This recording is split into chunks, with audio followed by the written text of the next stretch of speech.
Welcome to Releasing Trauma, a Survivor's Podcast. I am your host, Tracy Osborne. I am a survivor of emotional bullying, rape, sexual assault, domestic abuse, and grief.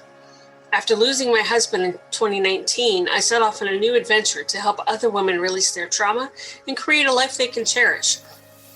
Each week, I will feature a guest expert or survivor to share their stories, tips, wisdom, and more. The goal is so that you can take away even just the smallest nugget of information you can use in your life right now to make a change, and to remind you that you're not alone. There is life after trauma, and you can move from victim to thriver and create a life you can cherish. Hi, everybody. Welcome back to Releasing Trauma. Today with me is Adele Wang. We are going to be talking about invisible scars. And as many of you know, trauma doesn't always leave visible scars. So those invisible ones are harder to heal, I think. So Adele, welcome to the show. Thank you for having me. It's delightful to be here. Well, I'm thrilled to have you. This is such a deep topic because, like I said, those scars are just, I think, harder to heal because they're not physical. Absolutely. Yeah. And this is something that I experienced myself. And I didn't understand why. I at that time, I didn't know that I was a trauma survivor because I always thought trauma was the huge ones. Mm-hmm. Everyone has heard about, being assaulted in that way, the big ones. Right. But I had a series of constant small traumas that are invisible, like nobody sees them and they don't make sense. So for example, like the way I describe it to a lot of my clients is imagine that you're in a desert and it's dry and you look around for miles, there's nobody there, you're all by yourself and you are craving water.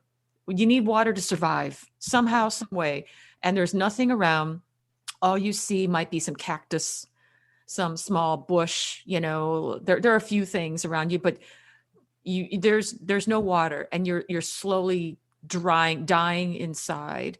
And that was really the way I lived for a very long time, except for me, the desert wasn't literally a desert. It was a middle-class house that looked quite respectable from the outside. But on the inside, I had a sense that I was dying inside. I was craving and didn't even have a word for it because I didn't know I was living in trauma. And this is something that I'm inviting some of the guests to sit in because I don't think I knew what the word meant, and I just knew something was wrong in terms of this craving, like depression, anxiety. Things look great on the outside. Oh man, but on the inside of the house, it felt like there was no water. I was dying for connection. And I didn't even know that it wasn't there. You know how it is. You don't know what you don't have because you have nothing to refer it back to. But in my case, rather than a physical trauma, it was a lot of emotional trauma in terms of neglect. And I feel like that's a type of trauma that doesn't get nearly enough attention, and it can be just as damaging, just as toxic as the ones that we're more familiar with, if that makes sense. That makes total sense because, we need people. We need that interaction with other people. We need the bonds with people. And when you don't get them, it's absolutely devastating. It's absolutely devastating. And neglect is a form of emotional abuse. Now, we don't typically think of it, but it is. And of course, this is not bashing anybody. I think everyone is doing the best they can. But an analogy I often use for a lot of my clients who they don't see themselves as trauma survivors, but I can look into the field and say, it's possible this is what's going on. And so rather than using the word trauma, I use an analogy. I said, imagine that you're a baby and your mom or caregiver wants to feed you lots and lots of carrots, because she says carrots are awesome, carrots are great, they're healthy, and wants you to eat lots of carrots. And you have no way to tell her you don't like carrots, like because you don't speak yet. And she's so excited when you swallow carrots.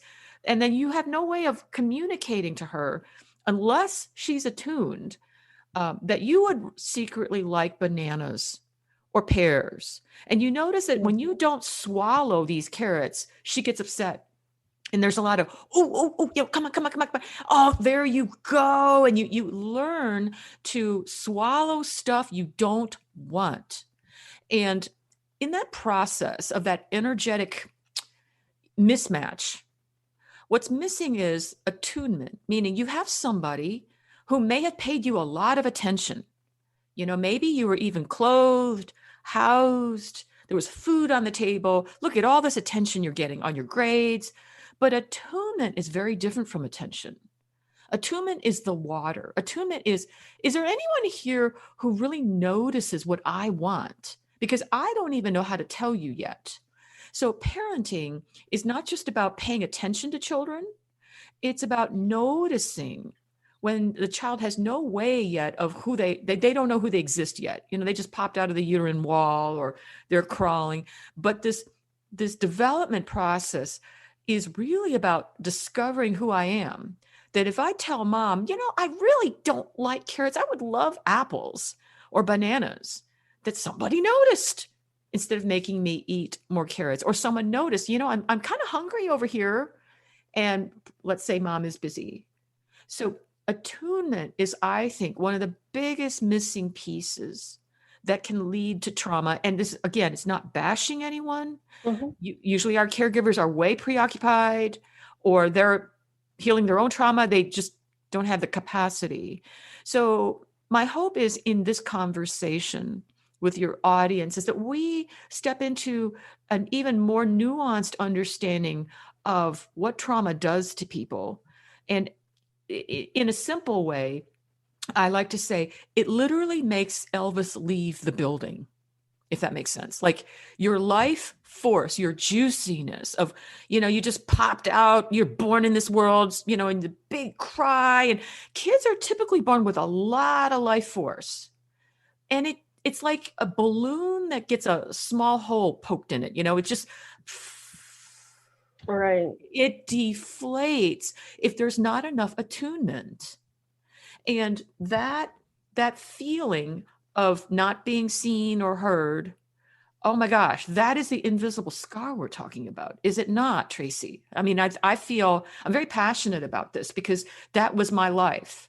That on the outside, it looked great. Right. And on the inside, my personal journey, what I do with clients around the world, and most of my clients have this kind of a ambivalence about embracing.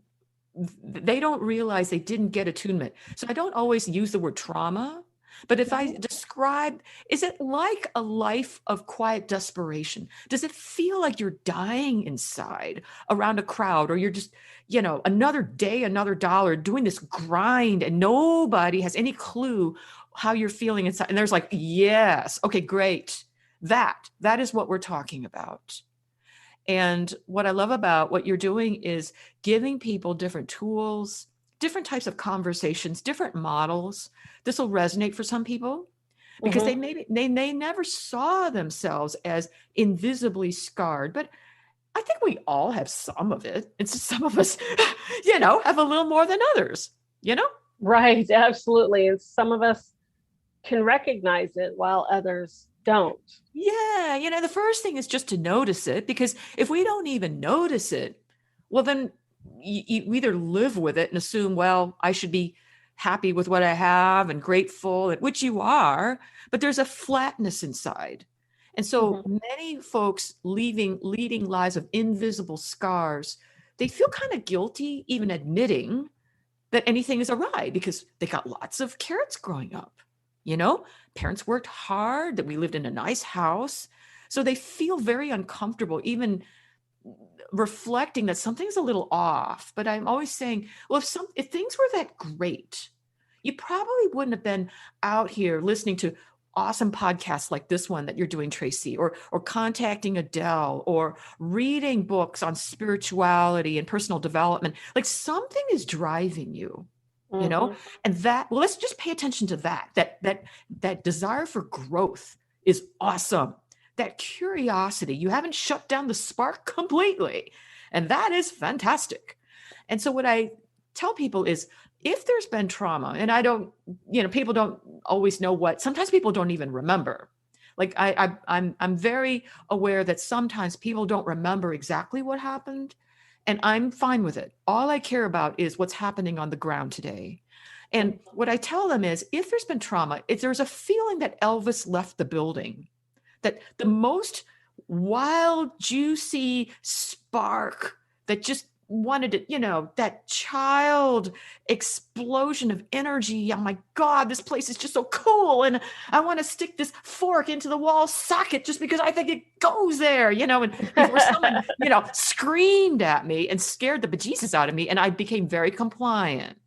Like, can you feel how the balloon went? Yeah.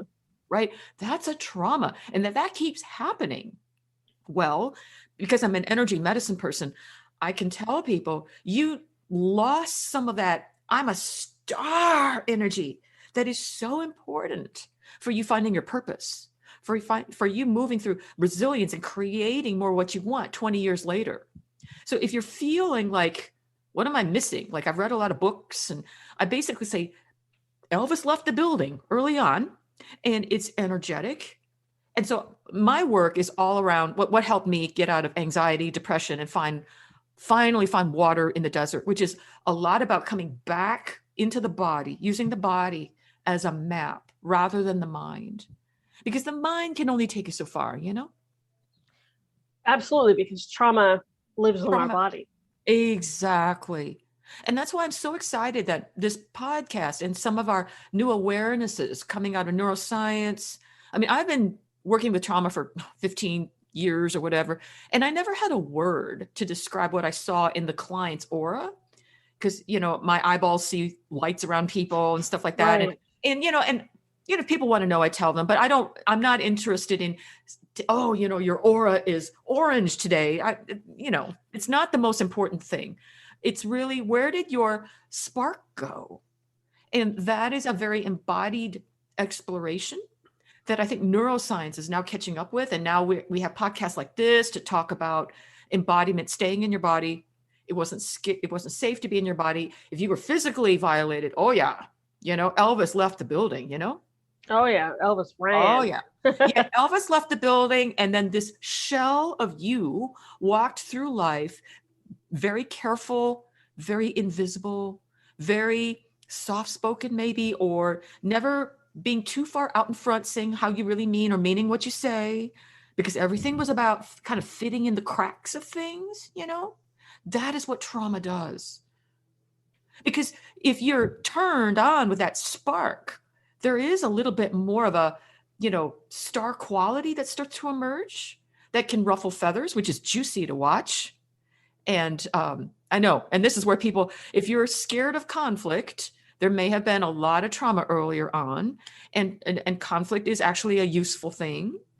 So my hope in visiting with everyone today is that this podcast can give people just some, first of all, you're not crazy. Second of all, there are a lot of great tools and, folks, that are specializing in this to get you much faster results than typical therapy. Like I typically get clients that have done a lot of therapy, and I love therapy. And there are many kinds of therapy. And if you've been working with somebody for, 10 years, and it's still like you feel like you're talking about the same thing over and over, I would invite perhaps adding in a different approach just to see what can happen, because our understanding of trauma, neuroscience, the energy field, like what I work in, is evolving all the time, and what might be useful. Right.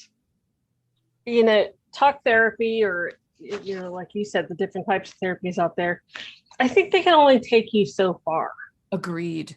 They're okay. What I tell people is therapy is okay if the trauma happened after about age 8 or 9, because by then the mind has been developed enough that you can articulate what happened, Mm-hmm. But if, like most of my clients, whatever happened way before that. And even just feeling a lot of fighting in the house, that's trauma. The feeling of unsafety, the vibe in the house is really, really hot here. Something could happen, something bad, like that sense of doom, that sense of danger. To a little Right. sensitive one, oh my gosh, right? That went into the bones and she couldn't even speak yet. So then we have to use a more body-centered approach to really work with that in a gentle way. And just talking about it only goes so far, because if it started prior to age 7 or 8, it's harder to talk about, Right, because they don't know the words. Exactly. So that's how I view trauma. And I'm just very excited that programs like this are becoming more available and accessible for everyone on the planet. Because frankly, I think the world is traumatized right now. And Or then even if some. it's, or if it's not even your trauma. I think some of the research has shown that we tend to carry generational. I Yes. certainly know that to be true in my work. Like I've worked with Holocaust survivors, wartime, like offspring of wartime folks. And oh Mm-hmm. my gosh, the trauma's in the body. Even if they didn't see whatever, they weren't there, but it's in the body. Yeah. Yeah, it's passed down from generation to generation. I was just talking to somebody about this today, and I think it goes back like 14 to 17 generations that they've Uh-huh. discovered. Yep. Yep. Something like that. It goes back super far. Goes back Um, super far. Yeah. that's And a it just, lot of trauma. the human race, whew, we are a traumatized group. And I'll just say one more thing. I speculate that our culture is actually becoming more traumatized, not less, because our natural ways of connecting now, where you used to see people in person, now everything is digital. Now everything is texting or a phone, or it used to be people sat around and actually talked to each other. Then we've had the shutdown. A lot of things have happened. And what I love about podcasts is it's an intimate experience, right? Like your listeners they're absorbing our conversation in a private, intimate way. That's not a soundbite, like a 30-second thing on social media, where it's snappy to the point, it gives people a chance to feel into something in the moment that I think is just lost now in this quick text world, direct message. People don't even read emails anymore. I do. Yeah. Oh, well, Does that make me old? no, people just are so overwhelmed. Yeah. That, like Yeah. some of the millennials, the Gen Zs, they don't talk to each other anymore. Everything is texting. And so you Yep. lose a lot of the natural eye contact and voice inflection. And so, we're not wired to communicate this way. And I think it adds to the burden on people's energy systems. I agree. I agree. Adele, thank you so much. This has been fantastic. Thank you Good. so much for coming on and talking with us today, giving us a little bit of insight about who you are, and talking about those invisible scars that we just don't talk about. So thank Exactly. you. You're so How welcome. how can our listeners find you? Yeah, I'm pretty accessible. I mean, you can Google my name. Um, I, I offer, if you're curious about if we're a decent match, I do work with people all over planet Earth on on a private basis. Some of them are Zooming. Sometimes people are more appropriate for small group work. I never really know. But if people want to just have a complimentary conversation, if I don't think I can help you, I'll let you know. Sometimes I feel like there's a certain order of things that needs to be done depending on where you are in your journey. I'll let you know. I may be able to refer you. Sometimes I'm part of an integrated team with a therapist, with a holistic MD. That's a really good approach. You can Google my name. You can go to my website, safehavenhealing.net, and just click on a link to book a time. I also have a free gift out there, the Ultimate Stress Relief Guide for Women, which has some tools that are energetic in nature. They're more body centered than cognitive. You can just explore that. And I welcome people who want to hit me up on Instagram and connect to me. Follow me on Instagram. I'm on TikTok. I'm pretty easy to find. Awesome. And listeners, you know that I'm going to have all her information down in the show notes. So if you're listening from one of our partner stations, head over to releasingtraumapodcast.com, pull up Adele's show. All her contact information will be right there, easy for you to find so that you can reach out to her. All right, Adele, thank you again so much for coming on the show today. And listeners, thank you as always for tuning in. I couldn't do this without you, and we'll talk to you in the next show.